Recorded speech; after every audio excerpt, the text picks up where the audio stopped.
Choi whaatalo whaatol whaapoponga o talafou mai le si ufonga o le lau mua.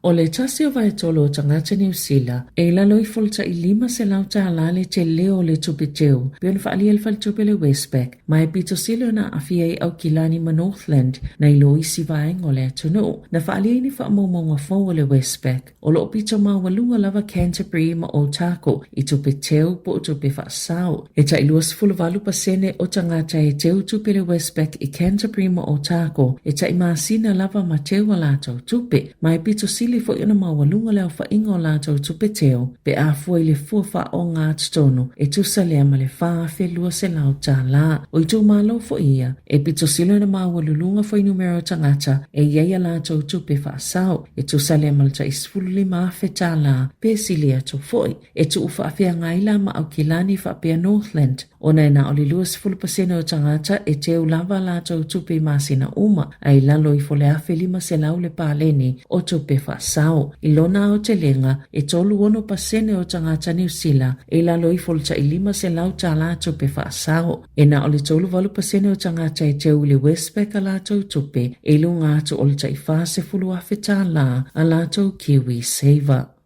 O lo tau mawhaile komisi mo bisinisi po le Commerce Commission e whaafsa o tai tangata na whaini a lātou nono ngā tupe le whaatangaina I le tula fono mai le nane Easy Loan Finance Services I au kilane. Na ioe I laisa ane malupo I le whainga oni nono ngā tupe mō tangata tonga I le whaatangaina I le tula fono. Na whaaliele sui tai fono le komisi Anne Callanan e le I te wina e malupo a lātou whaamaunga na whaaleanga matatia I si whaamaunga ma le mawhaiona maua le komisi au ili ilinga o whaamaunga o tangata umai na whaiai nono ngā tupe o le ala leo le tau mawhaia le komisi sa ili tangata na awhiai ina ia whiso o tai atu. Pe iloa fo inisi na awhiai ma whaailoa atu. Sali potia leo o atu le sefulu lima pasene ni tu lui I le vai aso na whaia malupo. Inono ngā tupe o tangata e whaalua ina lea pasene pe a whaia le toto ngiele nono ngā tupe al tangata I toto no aso ilua sefulu valu. E o atu I le sefulu tā lale tau e whaapopo po le fi I le aso pe a whaia tuwaio na toto ngile nono ngā tupe na tā ua le komisi e le se tau mawhai ngā malupo e restalai e ui e le whaatasio na tau mawhai le komisi e whaailo atu iai sa e le taimi na whaamata uina e malupo tangata nono tupe tuwaio na totongi ai tā lafo e whaapeo le a whaailo I lungo le Facebook po isi au nanga whaasalalau mō tangata tonga.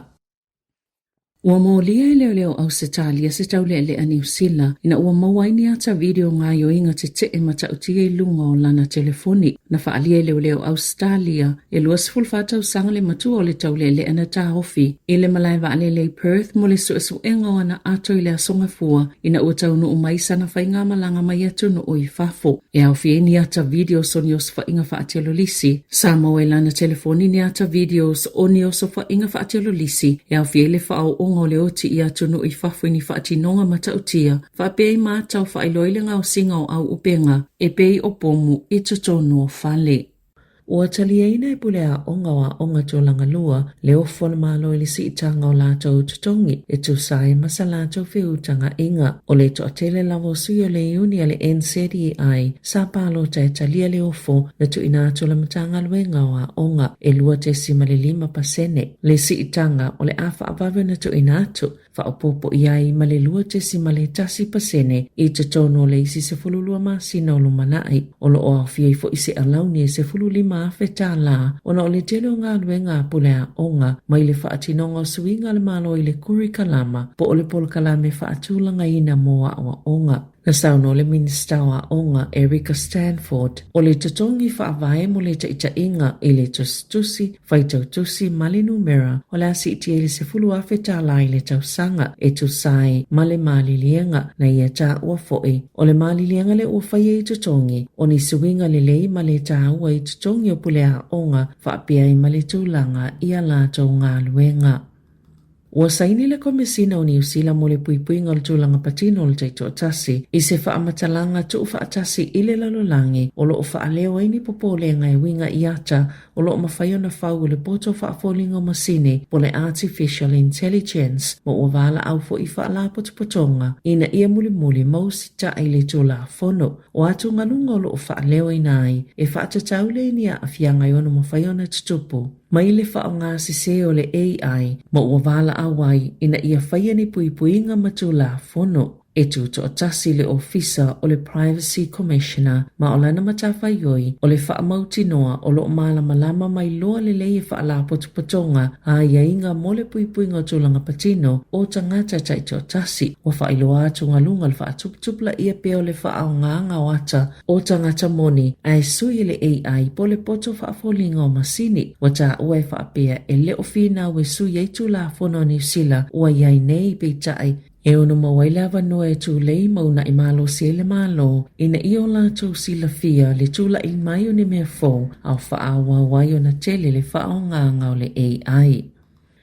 E mo o mea le tau mawhai o le Medimap e whai ngā ioinga umai le mea ngata mai elo lātou mawhai e tali le whaale e tono le au nanga ina o so whai le au ngā oila lātou api pe o na whaalea e le soifua malolo i nā New Zealand na whai le au sa whai ngai le aso sā mo uto i tuunei i lalo le company le app mai lunga o penga ta wha ilangi au wha ngā solo i su enga e yeini si wha matalanga o tangata e wha o ngā ina le app e wha pia o sui e a fiele tu si e wha pia ua maali liu e wha o ngā ina le Medimap e nisi o au nangal soifua malolo ina mō tangata mātutua o tangata yeimana o ngā wha apitua wha le tau si e tangata ua ti ngā ina ma wha atali i toi taimi wha apima tangata lau tele e wha mauina le lei ele sa o ngā o lātou vaila au ma whala au moto ngā whitinga e mawhai e whale mai po au nanga mō tangata mātutua o na wheso o tai ma tangata wha apia ma whale talawai mai mawhai fo ina wha o ngā mole tusinga o talawai lunga wheso o tai inga wha te konolosi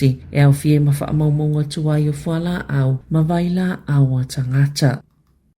E leo toi mamao ai maua e tangata whainga luenga lo ofisa o whemalanga inga le malo si anga i whesilingi ai tangata o loo masalomia ua ova aso whaatu la whanoina i tutono New Zealand moni o lātou pepa whaamaonia i tutono a inga ma whale whainga luenga na whaasilsila le malo le tau sangata luai i le maasino se te mani suinga le whaatu langanga o aia inga le ofisa o whemalanga inga e whaamalo si ati lele polo kalame o le toi whaafo i whaamalo si o tangata i atunu una o mai ai po o le tipo o se tasi o ia inga o le mauale e tangata whainga luenga o le ofisa o le pawa e whesilingi ai ni whaamaunga o whaamauninga mai ni tangata lātou te masanomia o solia ia inga o lātou visa. Na sauno le Minister of Whemalanga inga Erica Stanford i le leite o New Zealand e te lele whaafitauli o tangata o vaso i le atunu mai tataona i se malo si angai tangata o le ofisa e mawhai o na tāpā whaamatalanga mai tangata pe awhai o lātou masalomia o solia ia inga o lātou visa. Aina sauno se tasiolo ia momta ptau whemalanga inga Alistair McClement o se tama i whaafitauli lava le tūlanga i tangata o vaso i tutono New Zealand ma a whaia le whaamanino le leia le malo. Le mafua anga autu e mawhai ei o na whesilingi e se tangata o le ofisa o whemalanga inga se tangata mo sona ID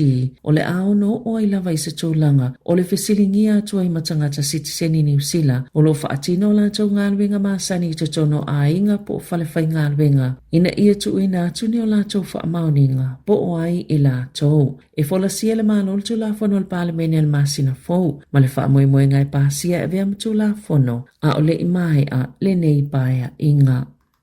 I Tālonga, o tolo pole tu ngā wa amo mua wa a whailale Trans-Tasman Yacht Race i le vāo sinima o Kilani ai toi unina yaso a mata ina o toi whaawi ese le tele o awo le tauwanga o le aso wharai le lus fulfito Februari. Le ana fuafoe whaatau no uina ai ma whaamoemoe tini le no whanga au tuola kalapo wa a whailani usila i tutono au Kilani e iwa au na toi whaamaamulu mai lea whainga sfulmal tasi ma ale mafua anga o no isi wa ana whaaleanga ina i isi fo itu unga i le tau mawhanawhana. O le ato e whetaui Floyd Mayweather ma Manny Pacquiao i se fusuanga whaapalo fesa i le Las Vegas Sphere i le masino se tema. Ma o le a whaasala lawina i lungo le Netflix pe ona whaasilasila i le asonga fua. O le taimi mo le a whai se fusuanga whaapalo fesa i le Sphere ma ua whailonga i fo i le toi tui o me whai pelea Mayweather ona sa malolo tu mau mai le ta'alonga. E 5 se fulu fusuanga 5 se fulu manu malo a Mayweather 2 se fulu fitu tu ioti ma na whaia ina i Pacquiao i le tausanga lua fulu 5 le ana whaingo ino le fusu anga le senaturi e tolu se lau 2.5 miliona tangata e whaonga ina le Netflix lea o le a whaasala lau wai le fusu anga. Wa filifilia Scott Robertson le ana whaamalolo mai le olopeleki e avea masetasi o whaia ongo le Barbarians mo le taalonga ma le sempini o lalangi le Springboks i le masino uni o le ngaluenga mo mole a Robertson talo na whaamalolo mai malo na tofinga o le whaia ongo le olopeleki i le masino Januari o le angalulu e whaatasi Robertson ma le whaia onga ulo Los Pumas o Felipe Contepomi whaapia Patrice Colasso o le Racing 92 ma le whaia onga langolango Argentina o Kenny Lin. Tala fo wia malisi ufonga le lau mua mo le nei tae ao.